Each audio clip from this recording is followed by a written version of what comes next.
And in more tonight, Executive Director of the IFS, Professor Newman Kusi, says government's recent indication to issue bonds and other projects financing mechanisms would increase the debt ratio to an uncontrolled state. Now, in an interview with TV3 Business, Professor Newman Kusi argued that the rising interest payment on the debt continues to drain financial resources allocated for the construction of critical infrastructure.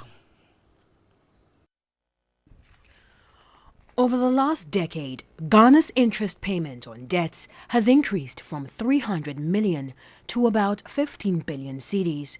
This suggests that resources have been taken away from several critical sectors of the economy, with serious negative implications for growth and poverty reduction.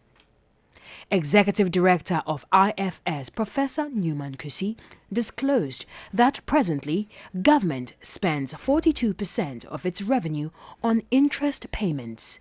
A development he bemoans is draining resources earmarked for other purposes. As a result of the high debt that we have and the interest that we pay on the debt. For instance, the interest that we pay on debt increased from 2.4 billion in 2012 to 2.4 billion in 2012 to 13.28 billion in last year, and this year we're going to pay about 14.9 billion cedis as interest on debt, not to the debt itself, as interest on debt.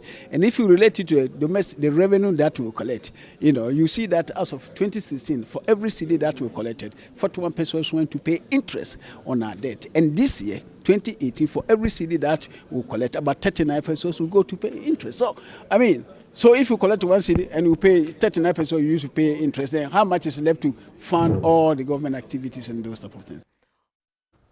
Right, and there's more from the IFS on 3news.com, plus other business updates. But that will do for tonight. My name is Nanikia Mensah-Brampa. Well, if you're expecting your electricity tariff price to drop by tomorrow, well, Alfred doesn't have too much good news. Oh.